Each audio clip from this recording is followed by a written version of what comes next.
The day I lose that drive to do better every day, then somebody else should do what I'm doing.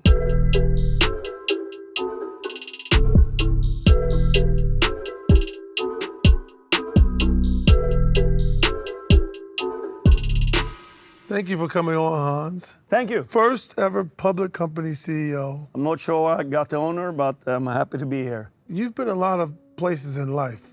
Yes, I have. You've went very zigged and zagged, and I've had the pleasure of getting to know you over the last 4 or 5 years. You're probably one of the most interesting, if not the most interesting person I know. I mean, you know a lot of people. I know a lot of people. Yeah. But what makes you interesting, you always have the same energy, attitude, almost every time I see you. And it's very high, it's very pushing. But you do this thing you tell me about called mood tracking. Explain me mood tracking.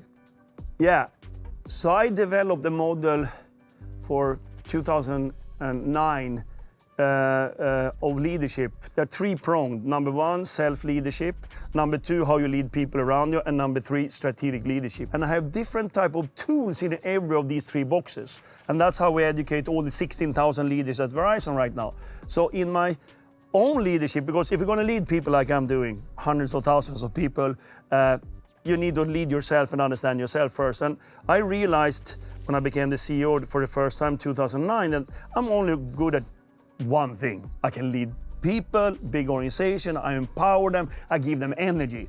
And then I said, I need to measure that in order to see that I'm actually doing it right. So every morning when I wake up, I look back on the day before and I rank my day between 0 and 10 every day. You give it a number ranking. A number. And I've done this since 18th of June, 2009. And if I'm 0 to 2, I should not be on this podcast. I should not meet employees or customers because I'm the biggest brand name of Verizon. If I'm between 9 and 10, I have too much energy so people get tired of me. So I should be between 3 and 7. Then it's really, I bring the best out of me as a leader and what I'm really good at. So I'm more doubling down on what I'm great on instead of trying to fix all my flaws as a leader or what I'm not good at. I hire people for that. So that was the idea. So the mood indicator, you can see that over, now it's 15 years. Every day I measured myself over 15 years in that model. And what would make you be a 9 or a 10? Days like when I'm excited like this, it's a lot of great things. I meet customers, employees. Then I get so excited so people get tired of me. So then I distribute my energy over many people because I can do that. And what will give you a 0 and a 2? Does weather, but like, what does everything factor in? Weather, where you are, what you mostly how work is. I don't factor in my private life. I try to separate that. I'm pretty good on that. So it's more about how do I feel at work? Do I come with that energy and passion, which I'm really good at? If I do that, then I'm high. Low is, of course, we all have bad days. Of course. I have a shit day as anyone, and you feel, wow, I don't want to do this, or somebody's not nice to me or whatever. Then, you're low level. Or doing your budget review for the 100 times or something, you can be a little bit bored. So then I'm low, but I can even predict nowadays when I'm going to You can predict it? Yes, and I know exactly how to You can see it ahead. Yes, and I know also how I can make it shift. I just go into the store and meet my fantastic employees in the stores, and wow, I'm up. So I have to imagine this summer, the Summer Olympics, if Sweden wins the handball gold medal, the next day it would be 9-10, so you have to calm down the next day. I probably need to take a vacation. So Sweden has 3 silver medals in the Olympic Games in team handball on the men's side, never won.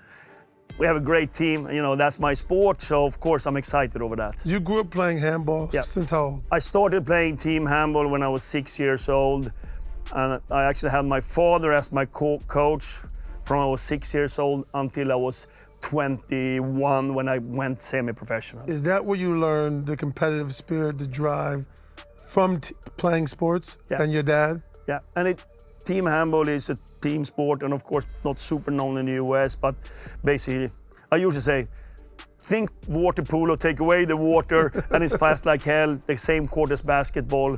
And if you look at the Olympics, please look at team handball, it's just a fantastic sport. So my father was an enormously big leader. He's probably the only one in my career that I really learned the majority of my leadership skills from.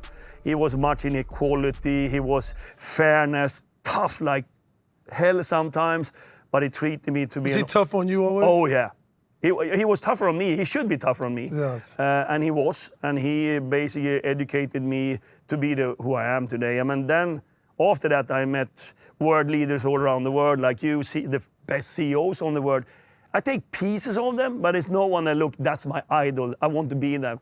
But my father, he was the one that I really felt, he was very special. He was special. Did he always see something more in you than you saw in yourself? Oh, yeah.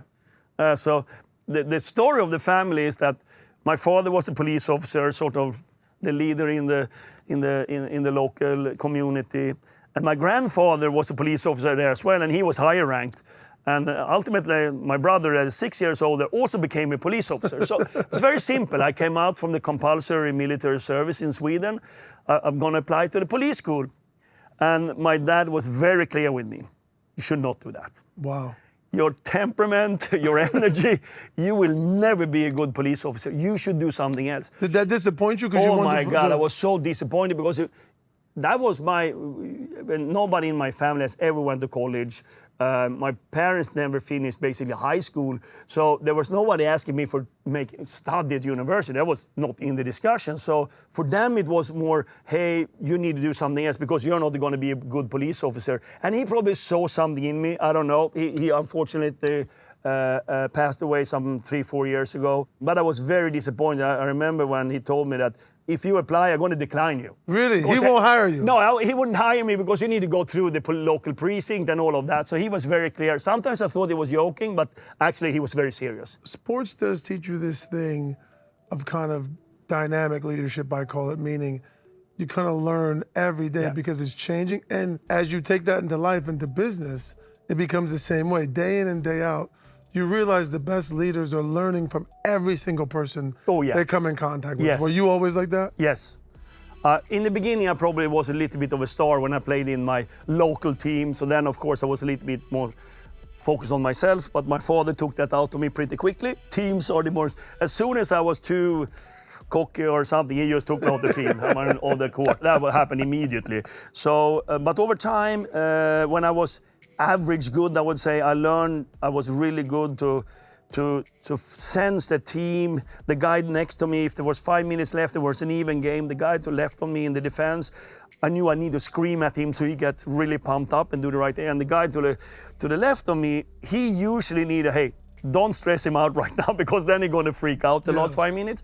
So I learned how to work with the team members. But I had also extremely high anxiety and energy myself. So I used to say my coach the last 2 years in Sweden, he asked me not to warm up with the team because I got so excited. So he asked me to stay off the court, why don't you go by yourself and let the team sort of pump up themselves, because if you pump yourself up, you're too pumped up when the game starts. So that was sort of it. But I learned a lot about sort of adaptive leadership, learning from everyone, bringing that together. And I was never the star when I played, I was mid-average, but I think I was a good leader, sort of. When you first started off working, what was your goal? Like, what did you want to do and what did you want to accomplish? I don't remember, but people have told me, which I don't remember I said myself, but when I started checking travel expenses... That was your first job at Ericsson? That was my first job at Ericsson. They told me I already said I'm going to be the CFO of Ericsson. And that was sort of 10 levels above.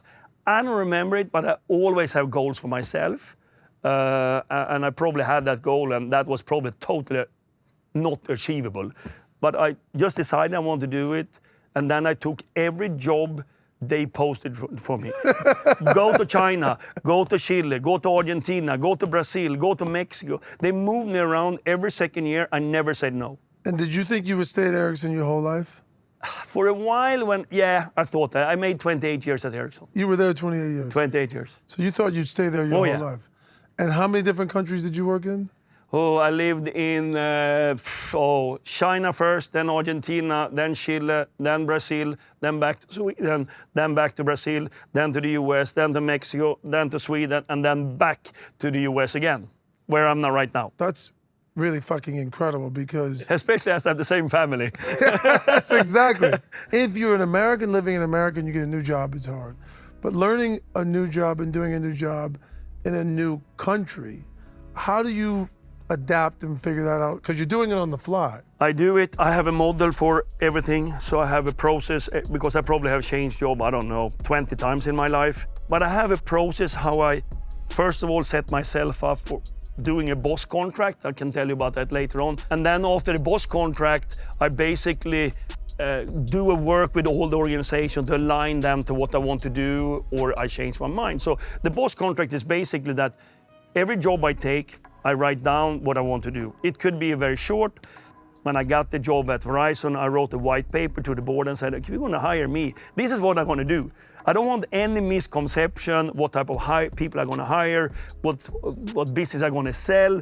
So we afterwards going to have a problem. So I wrote that. They hired me, so apparently they agreed. But then I actually launched in the organization probably 25 different programs and projects for everyone to have a chance to think about it. I never shared my white paper with them. Never? No. But you shared it with the board, yeah, but not the team, the rest of the team. No, because I wanted them to think themselves, how we're going to structure ourselves, how we're going to approach the market, how we're going to change the network. And then when they came back with the results, I compared that with my white paper, and then I know this area are going to change because they are smarter than me. But I also know in some areas I need a lot of communication to get the alignment with the organization. That's how I worked since 1993. Every time I got a new job, I write it down, start working with the organization, and then I have a map. I don't have the solution, but I have a map. To where you want to go. And I call it the boss contract. Because you give it with the boss. Yes. But it's really with yourself too. Yeah, it's definitely with myself because I have high ambitions. I want to succeed. What did you find from all those places you worked, culture to culture, that business-wise was the same? Are there certain principles in business that... How you treat people. How you treat people. How you treat people. How you respect the people regardless who they are and where they come from. That's what I learned. And it came from my father. Doesn't matter, the elevator goes up for guys like me, but it also comes down. Yes. And as long as I treat people well on the way up, I'm going to be treated well on the way down. They're going to support me and they're going to help me. And that's how every person should think. And that's my job to see that I really respect and treat people well. I mean, I had to take this hard decision when we fire people as any other company, but you do it with dignity, respect, and you treat people well.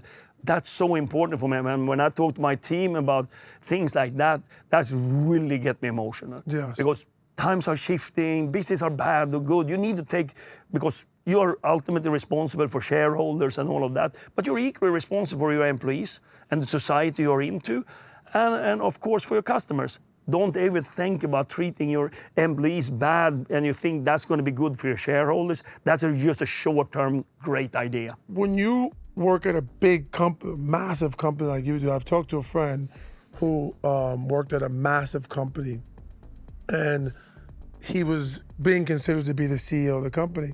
And he told me about this thing called CEO school. Like they sent the 3 candidates to CEO school where they went for whatever, 2 weeks, and they were trained on, I think they were trained / kind of interviewed too on being a CEO of a public company, which is so much different than for an entrepreneur. Because an entrepreneur, CEO school is kind of every day. You kind of, you don't really, no one tells you what to do or not to do. But you've now done 2 massive companies in 2 different countries as CEO. Are there things that you didn't know, like that you just had to learn at Ericsson, then you brought it like, oh, okay, shit, I did that at Ericsson, it worked, so that works here, didn't work. And then also, do you think being a CEO is the best training is on the job, or do you need to go to a place and kind of get structure, instructions on how to be a CEO? On the second question, I have to say that as I never went to a school or training, I have to say, on the job. But they were very deliberate at Ericsson. They moved me to bigger tasks every time. And every time I succeeded, they moved me to another one. So they were very deliberate for giving me responsible 3 people, 30, 300, 3,000, 100,000. That was sort of the way they did it. And then they saw that I succeeded and they moved me. So it was a deliberate training. I didn't feel it was a training. I think what I really thought was hard when I became the CEO of a massive company. You're different because you have built it yourself, so you know everything. When you come the CEO, and I was a CFO of Ericsson before, so you come into the role and say, how should I spend the time? Because my predecessor, fantastic CEO, Carl-Henrik Swanberg, fantastic.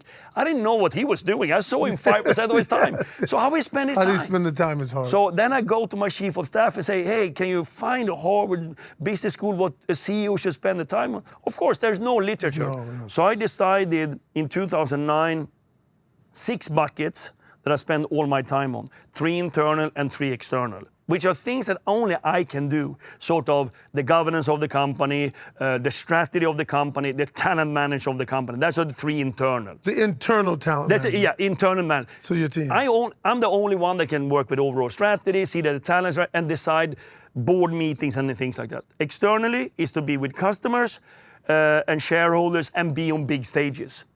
That's only me that can do that. I'm the only one that can meet the largest customers, meet the largest shareholders. So then I decided for a model where I basically forecast a quarter in advance, how I should spend my time. And then when I come out of the quarter, I see, okay, I spent 40% internal, 60% external, whatever it be. And I say, well, that's right, given where we're going as a company.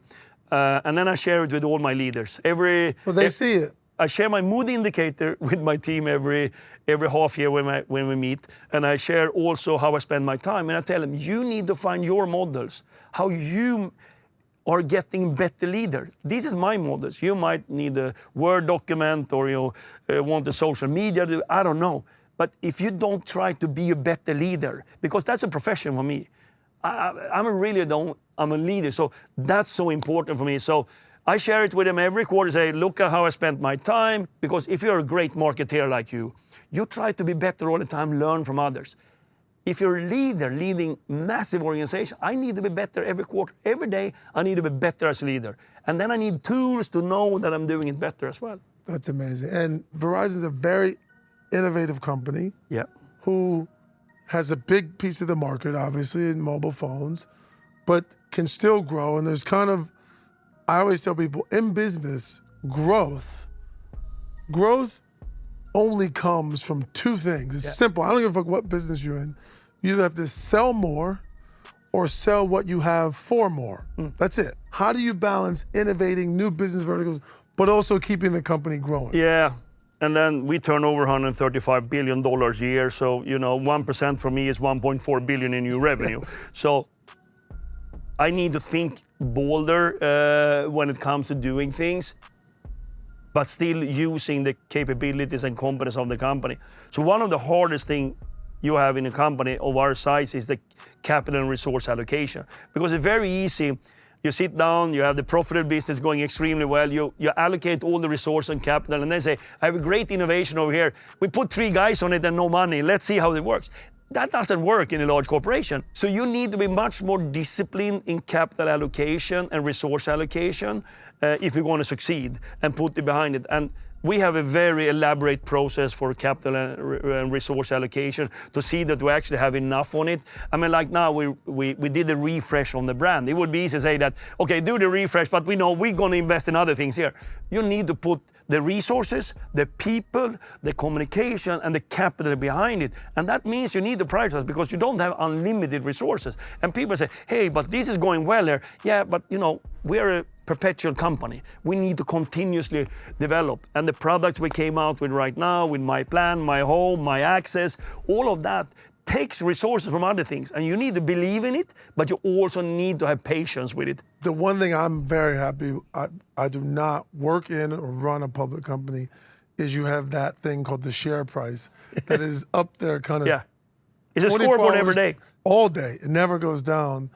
And I'm sure there's definitely no book that tells you how often should the CEO look at the share price. How often should the CEO look at the share price? I have no idea. I have to say I look at it quite often. Every minute, every hour, every day? But at least a couple of times a day. A couple always. times a day. Because that's my... And the funny thing is that when you're doing well in the company, your share price might be not in the right place. It could be, yes. And it could be totally different when you feel, shit, we have a problem here, not going well. The share price might... Because they are lagging all the time for what I'm doing. Yes. So, but But I think it's important in an organization to tell the rest of the organization, focus on what you can control, because the interest rate can come up. The macroeconomics could be bad, and my share price is going to... I need to be accountable for it, because I'm the ultimate responsible for that. Yes. But I don't want my team or my organization running around and thinking about, oh, my share price is down today. Focus on what you can control in your unit, your organization. I need to take the hit for it because I'm ultimately responsible. How do you now, personally, not Verizon, how does Hans think about success today? Personally, I don't know. I think if you're a driven person, competitive person, you wake up every day and think that, wow, today is time to do something great. Yes. Because you never feel, when you live in a moment and you have sort of the drive and the anxiety that I would say I have, you don't feel that you have done anything great yet. I was talking to someone about Orson Welles, the great film director, saying this, and they said he always said, they would ask him, what's the best movie you ever made? And he would say, the next one. Next one. The next one I'm going to make, which is I think comes from being optimistic, comes from being driven, but it's a bit like being the donkey with the carrot. Yeah, you have the carrot in front of you all the time. And I think also that you need to realize you're going to take a bad decision and not perfect given the size and the amount of decision you take. You should learn from them, but don't drag them with you, because the risk is that you drag them with you and you get bogged down on it. We just need to acknowledge there's not going to be perfect decision every decision, because you have a certain amount of facts in the moment. 5 years later, you will have 100% new facts, and you look back, that was a really bad decision. Of course. But you don't have the facts. That's what I had. I made it based off the information I had. Exactly. And you probably did the best in that moment. As long as you know you did the best and learn from it, what you missed, then you can move forward and don't look back and, wow, that was bad, oh, and then you get bogged down. Then you think about, how can I do better tomorrow instead? Hans, thank you for coming on. You're a true maverick. Appreciate you. Thank you so much. Thank you, my friend. It's been a pleasure.